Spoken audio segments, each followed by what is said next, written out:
we all carry a narrative. Someone's lazy. Someone's stupid. Someone doesn't care. Someone's only in it for themselves. These are narratives that we carry.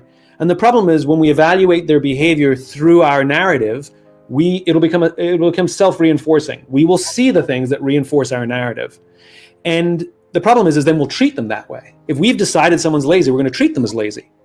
So there's a great exercise to do, which is literally take out a piece of paper, and when we're struggling with someone, to think, what are the 20 other things that could be going on in their life? So yeah, number one, they're lazy. Possible. It's absolutely possible.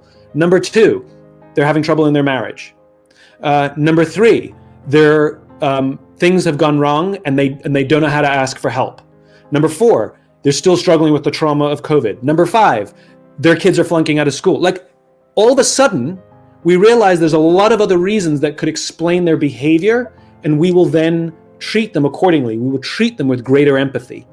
Instead of walking into someone's classroom and saying, what the hell, your performance is still down. I've had this conversation with you before. You got to get your performance up, or I don't know what's going to happen. Or you can walk into their classroom and say, your performance is down. We've had this conversation before. Are you okay? I'm worried about you. They have a problem, but they aren't necessarily the problem. And even if ultimately it does become that they're a bad fit for the culture, they are still not the problem. They still are just a bad fit for the culture. They have a problem. We can help them solve that problem by going to help them relocate to a different school district where they're going to be so much happier. We're going to be so much happier. Everybody gets to be so much happier. So the other story I was thinking of is the story of Alan Mullally.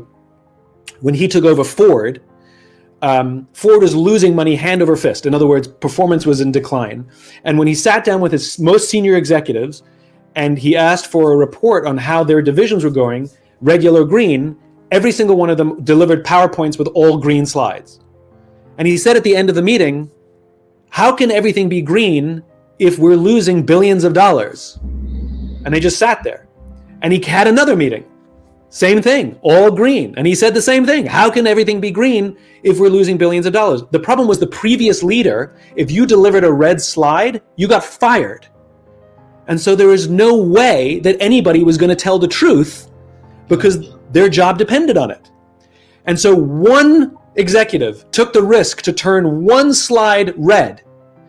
And Mullally said, thank you for the visibility. That's great transparency. Now, how can we all help him fix that problem? He has a problem. He is not the problem. All the other executives thought he was going to get fired. Turns out he wasn't. And slowly but surely, everybody, including leadership, could finally get a clear and transparent view of what was actually going on in their organization. And they worked together to solve the problems. If somebody was struggling, people said, how can we help you? Rather than, I'm fine, you're the one that's screwing everything up. So it's a great way to think about it.